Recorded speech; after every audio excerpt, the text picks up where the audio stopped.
Hello everyone, जैसा कि previous class में हम लोग पढ़ चुके थे न्यूट्रिशन इन प्लांट्स के बारे में। तो प्लांट न्यूट्रिशन में हमने देखा कि प्लांट का जो मोड था न्यूट्रिशन का वो ऑटोट्रॉपिक था। अब नेक्स्ट टॉपिक हमारा है न्यूट्रिशन इन ह्यूमन बीइंग, जिसमें हम देखेंगे कि जो मोड है न्यूट्रिशन का वो क्या होगा, हेटरोट्रॉपिक होगा। तो हेटरोट्रॉपिक न्यूट्रिशन, और न्यूट्रिशन का मतलब एक्चुअली होता क्या है? न्यूट्रिशन का मतलब जो फूड हम इंटेक करते हैं, जो भी फूड हमने इंटेक किया या फिर जो भी फूड हमने खाया वो हमारे बॉडी में किस तरह से यूटिलाइज हुआ, किसी या फिर किसी भी ऑर्गेनिज्म के द्वारा कोई भी फूड इंटेक करना और पूरी बॉडी में उसका यूटिलाइजेशन, उसी प्रोसेस को हम क्या बोलते हैं, न्यूट्रिशन बोलते हैं। The mode of taking food by an organism and its utilisation by the body is called nutrition. तो आज का हमारा टॉपिक है कि ह्यूमन बीइंग में न्यूट्रिशन किस तरह से होता है। तो पहले तो मोड ऑफ न्यूट्रिशन समझेंगे। न्यूट्रिशन के दो तरह के मोड होते हैं मेनली। मोड ऑफ न्यूट्रिशन के दो मोड, पहला होता है ऑटोट्रॉप्स, ऑटो, और दूसरा होता है हेटेरोट्रॉप्स। तो ऑटोट्रॉप्स का मतलब हम जानते हैं, ऑटो मीन्स होता है सेल्फ। जो प्लांट होते हैं वो अपना फूड खुद बनाते हैं, मतलब सेल्फ न्यूट्रिशन, ऐसा मोड ऑफ न्यूट्रिशन जो कि खुद के द्वारा किया जाए, तो उसको बोलते हैं ऑटोट्रॉप्स, जिसमें सारे ग्रीन प्लांट्स आ जाएंगे, कुछ पैरासाइट्स आ जाएंगे, कुछ अमीबा वगैरह आ जाएंगे, तो वो सारे हो गए हमारे क्या, ऑटोट्रॉप्स। और नेक्स्ट है दूसरा मोड है हेटेरोट्रॉप्स। तो हेटेरोट्रॉपिक न्यूट्रिशन वैसा मोड ऑफ न्यूट्रिशन जो कि ऑटोट्रॉप्स पे डिपेंडेंट हो, मींस ग्रीन प्लांट्स पे जो डिपेंडेंट होते हैं अपने न्यूट्रिशन को फुलफिल करने के लिए, वैसे ऑर्गेनिज्म या वैसे प्लांट्स जो कि ऑटोट्रॉप्स पे, नॉन ग्रीन प्लांट्स जो कि ऑटोट्रॉप्स पे डिपेंडेंट होते हैं, उनको हम क्या बोलते हैं, हेटेरोट्रॉप्स बोलते हैं। तो आज हमको पढ़ना है हेटेरोट्रॉपिक न्यूट्रिशन के बारे में, क्योंकि हम पढ़ने वाले हैं न्यूट्रिशन इन ह्यूमन बीइंग्स। तो ह्यूमन बीइंग का न्यूट्रिशन एक्चुअली क्या है, मोड ऑफ न्यूट्रिशन हम अगर देखेंगे, बात करें ह्यूमन बीइंग की, तो ह्यूमन का जो मोड होता है वो होता है होलोजोइक न्यूट्रिशन। ये होलोजोइक का क्या मतलब होता है? होलोजोइक मीन्स कंप्लीट, होलो मीन्स कंप्लीट न्यूट्रिशन, इंटेक मतलब जो पूरी तरह से अपना कंप्लीट फूड को इंटेक कर लेता हो, उसको हम कहते हैं होलोजोइक न्यूट्रिशन। ये होलोजोइक न्यूट्रिशन इस तरह से होती है क्योंकि ह्यूमन बीइंग क्या करते हैं, जो भी फूड हम इंटेक करते हैं, राइट, जो भी फूड हम इंटेक किए उसके बाद उसको कंप्लीट इनगल्फ करने के बाद या कंप्लीट इंटेक के बाद उसको तोड़ना शुरू करते हैं। तो जो ब्रेकिंग डाउन है, जो कॉम्प्लेक्स फॉर्म से सिंपल फॉर्म में तोड़ने की जो प्रोसेस है, उसी को हम क्या बोलते हैं, डाइजेशन बोलते हैं। अब ये जो होलोजोइक न्यूट्रिशन है, होलोजोइक में क्या क्या प्रोसेसेस है, आगे क्या क्या प्रोसेस काम करेंगे वो हम देखते हैं। तो अलग अलग स्टेप्स हैं, बहुत सारे स्टेप्स इन्वॉल्व हैं, जिसमें कि पहला स्टेप है हमारा इंजेशन। इंजेशन का मतलब होता है इनटेक ऑफ फूड। जो भी फूड हम इनटेक कर रहे हैं उसको हम क्या कहते हैं, इंजेशन कहते हैं। तो हमारा नेक्स्ट स्टेप है, सेकंड स्टेप है डाइजेशन। डाइजेशन का मतलब हो गया जो भी फूड हमने इंटेक किया, जो भी फूड हम खाएं, उसको हम ब्रेक डाउन करेंगे कॉम्प्लेक्स फॉर्म से सिंपल फॉर्म में, क्योंकि हमारा जो मोड है वो होलोजोइक है। हमने पहले पूरे कंप्लीट फूड को अंदर इंटेक कर लिया, उसके बाद फिर हम उसे तोड़ना शुरू करते हैं, डाइजेस्ट करना शुरू करते हैं कॉम्प्लेक्स फॉर्म से सिंपल फॉर्म में। तो जो प्रोसेस है ब्रेक डाउन का, इसी प्रोसेस, कंप्लीट प्रोसेस को ही हम क्या बोलते हैं, डाइजेशन बोलते हैं। हमारा थर्ड स्टेप है एब्जॉर्प्शन। अब ये एब्जॉर्प्शन का मतलब होता है जो भी फूड हमने डाइजेस्ट करा, जो भी फूड हमने तोड़ा, जो सिंपल फॉर्म में टूट गया, उसे हम क्या करते हैं, हमारा जो बॉडी है, जो अलग बॉडी के अलग अलग पार्ट्स है, उसको एब्जॉर्ब करते हैं ताकि हमें न्यूट्रिएंट्स पूरी तरह से मिल सके। जो भी न्यूट्रिएंट्स हमें चाहिए, जैसे कि carbohydrate, protein, fats, vitamin, minerals, ये सारे क्या है, फूड के कंपोनेंट्स हैं जो कि न्यूट्रिएंट्स प्रोवाइड करते हैं। तो जो न्यूट्रिएंट्स हमें मिलता है वो हमारा बॉडी उसको क्या कर सके, एब्जॉर्ब कर सके आफ्टर डाइजेशन। उस थर्ड प्रोसेस को, थर्ड स्टेप को हम क्या बोलते हैं, एब्जॉर्प्शन बोलते हैं। उसके बाद फोर्थ प्रोसेस है हमारा एसिमिलेशन। एसिमिलेशन, अब ये एसिमिलेशन क्या है, जो भी फूड हमने एब्जॉर्ब किया वो फूड पूरी तरह से ट्रांसपोर्ट हो जाए हमारे बाकी के सेल्स में, बॉडी सेल्स में, ग्रोथ के लिए, डेवलपमेंट के लिए, मेंटेनेंस के लिए, इस प्रोसेस। और एसिमिलेट करना मीन्स जो भी फूड हमें चाहिए होता है, हमारी बॉडी को चाहिए होता है, वो प्रॉपर उस सेल तक पहुंच पाए, इस प्रोसेस को हम क्या बोलते हैं, एसिमिलेशन। और हमारा लास्ट प्रोसेस क्या है, ईजेशन। ईजेशन का मतलब होता है रिमूवल ऑफ टॉक्सिक्स, या फिर जो भी वेस्ट है जिसकी जरूरत हमारी बॉडी को नहीं है, in the form of solid, जो फिकल मेटल्स हम रिमूव करते हैं अपने बॉडी से, इस प्रोसेस को हम क्या कहते हैं, इजेशन कहते हैं। तो ये पूरे न्यूट्रिशन का हम कह सकते हैं कंप्लीट 5 स्टेप होता है, ह्यूमन में भी या फिर जो भी होलोजोइक मोड फॉलो करते हैं उनमें ये 5 स्टेप हमको देखने को मिलता है। तो आज हम पढ़ने वाले हैं न्यूट्रिशन इन ह्यूमन बींग्स के बारे में, ह्यूमन बींग्स में किस तरह से न्यूट्रिशन फॉलो होता है। तो जैसा कि हमने 5 स्टेप बताया आपको, 5 स्टेप में हमारा फर्स्ट स्टेप क्या है, ingestion, intake of food, right, intake of food.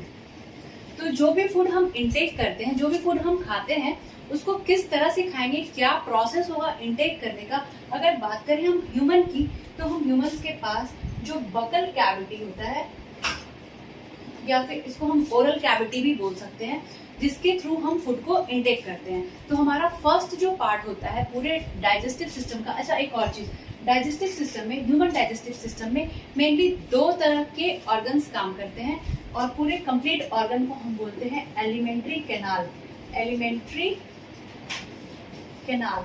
अब इसे एलिमेंट्री कैनाल क्यों बोलते हैं, क्योंकि ये हॉलो पाइप की फॉर्म में होता है। ये कंप्लीट हमारे माउथ से लेकर के एनस तक जो हॉलो पाइप है, इस हॉलो पाइप को ही हम क्या कहते हैं, एलिमेंट्री कैनाल कहते हैं। और इसके साथ कुछ एसेसरी ग्लैंड्स भी काम करते हैं।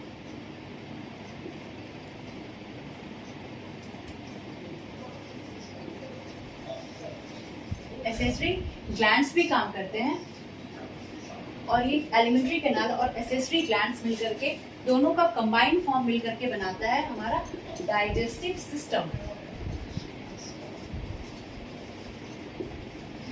जो कि ह्यूमन का एक कंप्लीट डाइजेस्टिव सिस्टम होता है। किससे बना होता है, एलिमेंट्री कैनाल से प्लस कुछ एसेसरी ग्लैंड से।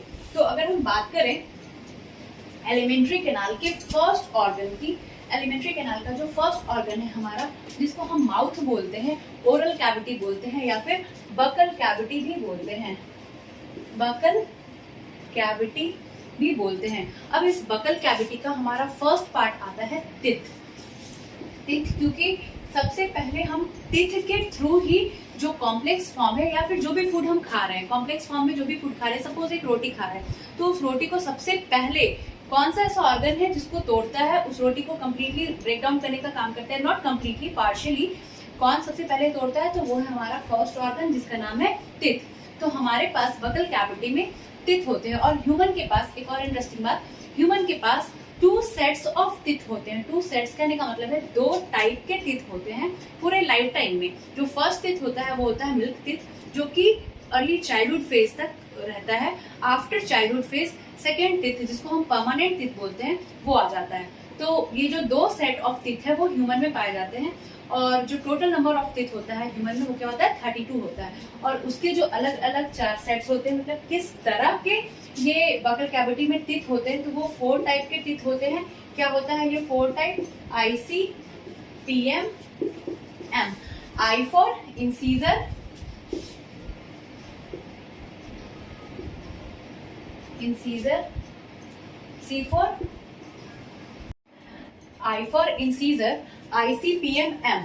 I for incisor, C for canine, PM means premolar and M means molar। It means IC, PM, ये जो इंसीजर है वो हमारा फ्रंट टिथ है, जो फ्रंट टिथ जो कि हम जिसका यूज होता है हमारे फ्रंट टिथ, जिसको कि हम कटिंग के लिए यूज करते हैं, चिविंग के लिए यूज करते हैं। उसके बाद वाला जो टीथ होता है, जस्ट उसके बाद वाला जो टीथ होता है वो थोड़ा शार्प होता है। आप देख सकते हैं जो भी कार्निवोर एनिमल है, जो कार्निवोर या फिर फ्लैश ईटिंग एनिमल्स जो हैं, वो उसको टियरिंग के लिए हेल्प करते हैं, यूज करते हैं। मतलब ये जो कैनाइन है उनका यूज होता है जो भी फ्लैश है उसको खाने में, या फिर अगर जो उस तरह के एनिमल्स जो कि पूरी तरह से टियर करके चीड़ फाड़ करके खाते हैं, तो वो अपना जो कैनाइन है वो ज्यादा यूज करते हैं। तो आप देख सकते होंगे डॉग्स वगैरह का जो कैनाइन होता है वो काफी शार्प होता है, क्योंकि उनको बहुत ज्यादा यूज होता है टियर करने के लिए, फ्लैश को फाड़ने के लिए, चिड़ने के लिए क्या करते हैं, कैनाइन का यूज करते हैं। उसके बाद वाला जो टीथ होता है जिसको हम बोलते हैं, उसके बाद वाला जो टीथ होता है इसको हम बोलते हैं प्रीमोलर। प्रीमोलर का काम क्या होता है? प्रीमोलर का काम एक्चुअली होता है डायग्राम प्लीज इग्नोर करेंगे। प्रीमोलर का काम होता है कि वो चीजों को ग्राइंड करता है। जैसे कि हमारे घर में मिक्सर ग्राइंडर होता है ना, ग्राइंड करते पीसते हैं किसी चीज को, तो वैसे ही जो ग्राइंड करने का काम होता है, जो भी फूड हम खा रहे होते हैं उसको ग्राइंड करने का काम कौन करता है? प्रीमोलर करता है। और उसके बाद वाला जो लास्ट वाला जो टीथ है जिसको हम बोलते हैं मोलर, ठीक है, ये जो मोलर है, ये जो मोलर टीथ है, ये वाला जो लास्ट वाला टीथ है मोलर, ये मोलर का काम होता है अल्ट्रा ग्राइंडिंग का। ये क्या करते हैं, ये जो 3 पैर होते हैं लास्ट के, ये होते हैं मोलर। ये क्या करते हैं? चीजों को फाइनली ग्राइंड करते हैं। जैसे कि हम देखते हैं हमारे घर में जो जार यूज होता है मिक्सर के लिए, तो हम देखते हैं कि जैसे अगर मिडिल वाला जार अच्छे से ग्राइंड नहीं कर पा रहा तो हम उससे छोटा स्मॉल वाला जार लेते हैं, ताकि वो अल्ट्रा फाइन अच्छे से अल्ट्रा तरीके से ग्राइंड कर सके, है ना, फाइन तरीके से ग्राइंड कर सके। तो वैसे ही पहला वाला जो प्रीमोलर है वो उसको थोड़ा कम ग्राइंड करता है, उसके बाद जो फाइन ग्राइंड करता है कौन करता है? मोलर करता है। तो ये सारे स्ट्रक्चर, इस तरह के कॉन्फ़िगरेशन हमारे टीथ से होते हैं। इस तरह का स्ट्रक्चर बना होता है हमारे माउथ में टीथ का, और ये सारा काम होता है बकल कैविटी में जो पहला ऑर्गन है टीथ का। तो टीथ का काम हमको समझ में आ गया कि टीथ मेनली क्या करते हैं? फूड को तोड़ते हैं, इनिशियली तोड़ते हैं, पार्शियली और इनिशियली तोड़ते हैं। उसके बाद हमारा सेकेंड ऑर्गन आता है क्या? टंग। टंग का काम एक्चुअली क्या होता है? टंग आपके बुक में भी देखा होगा आपने। टंग में क्या है कि अलग अलग रीजन्स बने हैं। टंग में अलग अलग रीजन्स का क्या मतलब हुआ कि जो अलग अलग साइड है, अलग अलग रीजन कहने का मतलब है कि हमारे पास जो टंग है उसमें हम एक पर्टिकुलर और सर्टेन रीजन पे ही हम फील कर सकते हैं। ईयर बर्ड्स बने होते हैं, टेस्ट बर्ड्स बने होते हैं, कहीं पे खट्टा लगता है, कहीं पे मीठा लगता है, कहीं पे सॉल्टी लगता है, कहीं पे तीखा लगता है, बिटर लगता है। तो सारे जो टेस्ट बर्ड्स बने हैं वो एक पर्टिकुलर रीजन पे बने हुए हैं। जो टंग का अलग अलग रीजन होता है, हमको वहाँ पे वो सारे टेस्ट फील होते हैं। तो ये टीथ और टंग हमको समझ आ गया कि जो हमारा एलिमेंट्री कैनाल का जो फर्स्ट पार्ट है बकल कैविटी, जहाँ पे कि टीथ और टंग एक साथ मिलकर के क्या करते हैं? इनिशियली फूड को तोड़ने का काम करते हैं। अब उसके बाद सेकेंड थिंग है कि टीथ, ये हमारा सपोज मान लो बकल कैविटी है, ये बकल कैविटी है, ये ओसोफेगस और फूड पाइप है, और ये क्या है? जे शेप का स्टमक है, ठीक है।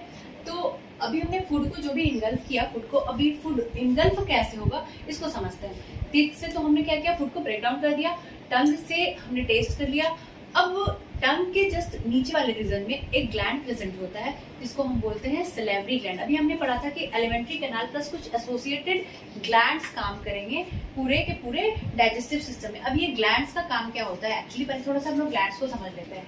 ग्लैंड्स जो है हमारे पास मेनली 2 तरह के होते हैं। ग्लैंड्स का काम ही होता है कुछ सिक्रेट करना। सिक्रेट करना मीन्स कुछ निकालना, ठीक है। तो ग्लैंड्स जो है वो 2 तरह के होते हैं। पहला होता है एक्सोक्राइन ग्लैंड, जिसके पास क्या होता है? डक्ट होता है, राइट। जिसके पास क्या होता है? डक्ट होता है। अब ये एक्सोक्राइन और डक्ट का क्या मतलब है कि ये एक इस तरह का ग्लैंड है जिसके पास डक्ट है, नली है, पाइप है। डक्ट का मतलब पाइप ही होता है, जिसके पास एक पाइप है, नली लाइक स्ट्रक्चर है, और उस नली से, उस पाइप से वो सिक्रेट करता है चीजों को। तो ये क्या सिक्रेट करता है? एक्सोक्राइन ग्लैंड हमेशा एंजाइम सिक्रेट करता है। क्या सिक्रेट करता है? एंजाइम। जैसे कि अभी हम लोग सलेवरी ग्लैंड में हम लोग सलाइवा के बारे में पढ़ेंगे, आगे स्टमक में भी कुछ एंजाइम्स वगैरह काम करेंगे। तो ये जो एक्सोक्राइन ग्लैंड है वो क्या, इसका सिक्रेशन होता है मेनली क्या? एंजाइम्स का। और दूसरा ग्लैंड हमारा होता है क्या? Endocrine gland. कौन सा ग्लैंड? एंडोक्राइन ग्लैंड, जिसके बारे में हम लोग हायर क्लास में पढ़ेंगे। इसके बारे में हम लोग हायर क्लास में पढ़ेंगे। इसके पास क्या होता है? डक्ट नहीं होता है। ये किस तरह की ग्लैंड्स हैं? डक्टलेस ग्लैंड है, ठीक है। और ये क्या सिक्रेट करती है? ये सिक्रेट करती है हार्मोन्स। आपने हार्मोन्स का नाम सुना होगा कहीं ना कहीं जरूर। तो ये जो हार्मोन्स है, ये हार्मोन्स सिक्रेट करता है कौन? Endocrine gland. इसके पास ग्लैंड, तो अगर इसके पास ग्लैंड नहीं है तो ये किस तरह से सिक्रेट कर रहा है? तो ये जो हार्मोन्स है वो डायरेक्ट हमारे ब्लड के साथ मिक्स हो जा रहे हैं, ठीक है। हमारे ब्लड में मिक्स होकर के बॉडी के अलग अलग पार्ट्स पे अलग अलग फंक्शन को परफॉर्म कर रहे हैं। तो हम समझ गए कि हमारे पास 2 तरह के ग्लैंड्स है, एक्सो एंड एंडो। तो अभी हमको एक्सोक्राइन ग्लैंड का कुछ फंक्शंस यहाँ पे डाइजेस्टिव सिस्टम में आपको देखने को मिलेगा। अभी ये सब कुछ आपको हायर क्लासेस में पढ़ना है। क्लास 10th में पढ़ेंगे हम लोग एंडोक्राइन के बारे में, और एक्सोक्राइन के बारे में भी कुछ वीडियो में पढ़ेंगे। अभी फिलहाल हम देखेंगे कि ये जो फूड पार्टिकल है, जो फूड पार्टिकल हमारे बकल कैविटी से कहाँ चला गया? हमारा जो एलिमेंट्री कैनाल का सेकेंड स्टेप है, क्या है ये? ओएसोफेगस, फेगस, या फिर इसी को हम क्या बोलते हैं? फूड पाइप, ठीक है। इसी को हम क्या बोलते हैं, फूड पाइप भी बोलते हैं। एक नली like structure, pipe like structure, food pipe, जहां से कि फूड जो है छोटे छोटे बोलस के फॉर्म में, छोटे